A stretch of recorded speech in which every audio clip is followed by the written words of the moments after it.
buenos días. Previamente, presentándome, soy el abogado Andrés Vera Pinto, especialista en Derecho Penal.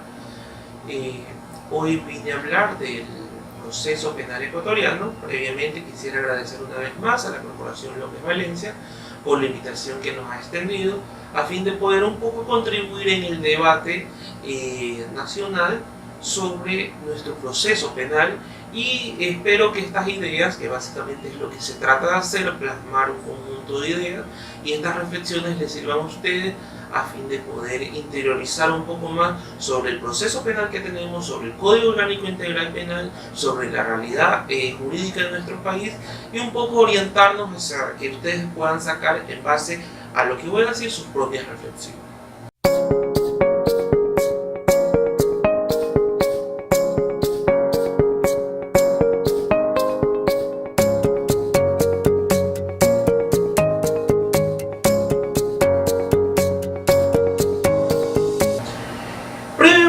Y ya que hemos de alguna manera acordado realizar una secuencia de estas intervenciones, voy a comenzar básicamente por el principio. Y hoy vamos a hablar sobre nuestro procedimiento penal. Y es muy importante indicarle sobre nuestro sistema penal.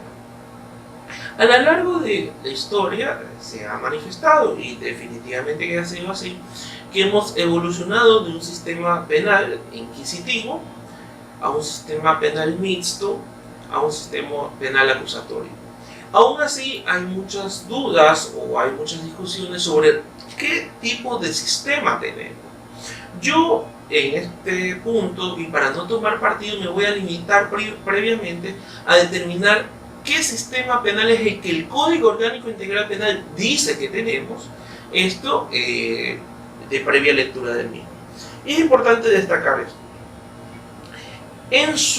El Código Orgánico Integral Penal, en su introducción, esto es, en sus motivaciones, previo al articulado, establece, en casi uno de los últimos párrafos, que el derecho penal ejecutivo tiende a garantizar la existencia de un sistema adversarial. Y ahí comienza a describir qué tipo de sistema penal tenemos. Si usted va a la disposición general primera del Código Orgánico Integral Penal, señala textualmente lo siguiente: en lo no previsto en este código se deberá aplicar lo establecido en el Código Orgánico de la Función Judicial y en el Código de Procedimiento Civil, si es aplicable a la naturaleza del proceso penal acusatorio oral, dando la descripción con nombre y apellido, para decirlo de una manera coloquial, del sistema penal que tenemos. Tenemos un sistema o un proceso penal acusatorio oral.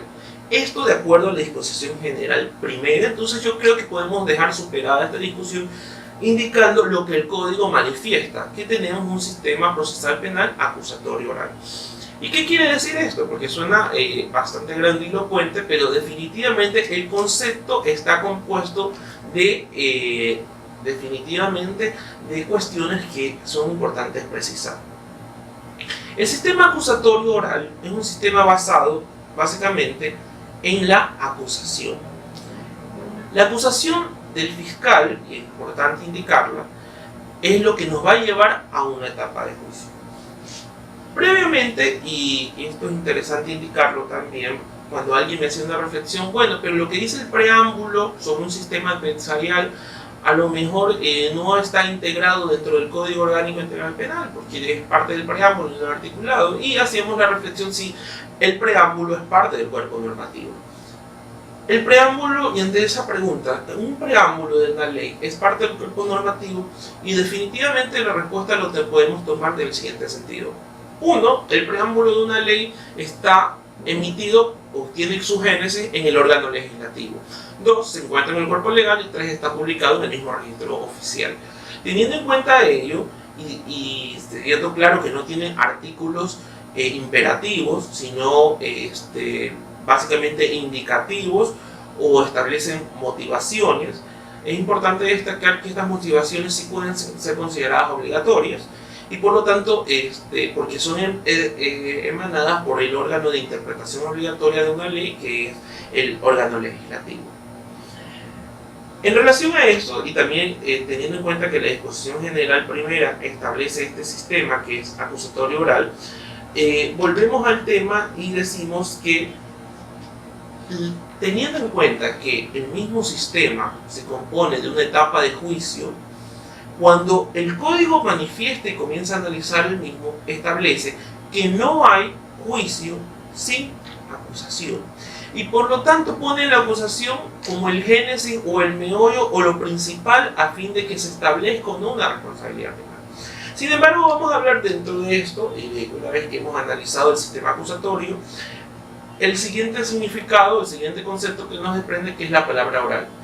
Y básicamente lo que nos establece, esto es con raigambre constitucional, es que toda decisión que se tome en un procedimiento penal debe ser tomada una audiencia.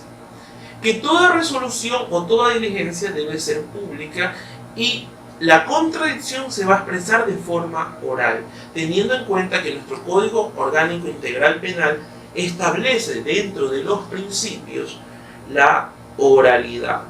Y un sistema adversarial, como también lo vimos que se identifica el código, lo que nos relata el sistema adversarial es que va a ser contradictorio. Esto es que no va a ser, a más de oral, es un sistema donde se va a exponer las pruebas, pero estas pruebas también tienen un contraexamen, donde hay testigos, pero los testigos van a ser sometidos a un contrainterrogatorio. Y parte del derecho a la defensa no es solo alegar y solicitar pruebas, sino contradecir las pruebas. Entonces tenemos un sistema con unas características bastante interesantes, en el cual habla de una acusación, habla de un sistema oral y habla de un sistema adversarial que lo hemos descrito brevemente. Es importante indicar que nuestro código, el nuevo Código Orgánico Integral Penal, que está en vigencia desde el 10 de agosto del 2014, cuando comienza su articulado, en el artículo 1, lo que establece, previo a hacer cualquier análisis, es cuál va a ser la finalidad de este cuerpo normativo. Y es interesante señalar cómo funciona. Y nos dice, este código tiene como finalidad normar el poder punitivo del Estado. Es importante, ¿por qué usted cree que la primera finalidad del código va a ser normar este poder punitivo? Y yo les hago una reflexión que generalmente se los hago en aulas de clase a estudiantes. Les digo, usted, cuando se presenta a un juez, digamos que yo he delinquido, y yo voy ante un juez. Primera pregunta, ¿ese juez y yo somos ciudadanos? La respuesta es sí. ¿Somos ciudadanos iguales, en igual condición? Y la respuesta es sí. ¿Y por qué él puede, después de la información recibida, sin una audiencia, determinar, en el caso que me haga culpable, una limitación, un derecho, que es la libertad? Y no solo puede determinarlo, si yo no la quiero cumplir, tiene los medios, que es la fuerza pública, a su disposición a fin de que me obliguen a cumplir, y por eso es que la policía me lleva, me pone ante él y posteriormente, si me declaran culpable, me llevarían a un centro de detención provisional. Y es porque el juez está investido de un poder, que básicamente es la jurisdicción, y su división de la competencia.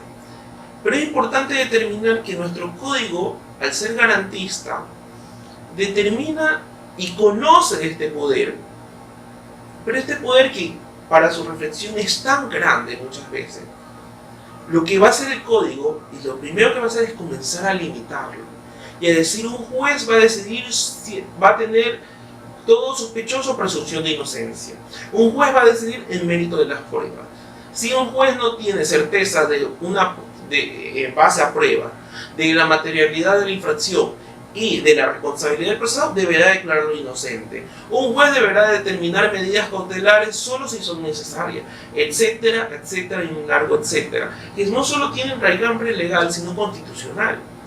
Esto lo podemos ver en el artículo 76 y en el artículo 77 de nuestra Constitución, dentro de los derechos, libertades y las garantías del debido proceso.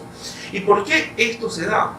Porque es importante para nuestra legislación señalar, uno, que el poder punitivo es un poder extenso, amplio, pero este poder va a estar severamente normado, porque el código comienza a decir que antes de hablar sobre los delitos que va a tipificar, antes de hablar del procedimiento, la primera finalidad del código va a ser ¿qué? La primera finalidad del código va a ser normar el poder punitivo, esto es el poder sancionador del Estado sobre un ciudadano. Y por eso es importante, al hablar del debido proceso, es muy importante determinar, y por el principio de inmediata aplicación de la Constitución, que al hablar del proceso penal, previamente a hablar del Código Orgánico Integral Penal, vamos a ver lo que nos dice justamente sobre esto el artículo 76 y 77 de la Constitución de la República del Ecuador. El artículo 76 nos dice: en todo proceso en que se determinen derechos y obligaciones de cualquier orden, se asegurará el derecho al debido proceso, que incluirá las siguientes garantías. Y hay garantías que, aunque son aplicadas en todos los procedimientos donde se discuta derecho, sin embargo, para el procedimiento penal tienen un raigambre y una especialidad que son propias del proceso o que generalmente son más comunes en el proceso penal. No me voy a detener a leer todas, sin embargo voy a hacer el mayor énfasis en lo que recoge como principio este sistema acusatorio. Y si estaba en el mismo artículo 76, numeral 3, nos habla de que nadie podrá ser juzgado ni sancionado por un acto o omisión que al momento de cometerse no esté tipificado como infracción penal, administrativa o de otra naturaleza, ni se aplicará una sanción no prevista en la Constitución o en la ley. Y aquí nos recoge uno de los principios claros del procedimiento penal, que va a ser el principio de legalidad o el principio de tipicidad. Y esto está recogido también en la Convención Americana de los Derechos del Hombre y en la Declaración de los Derechos Humanos.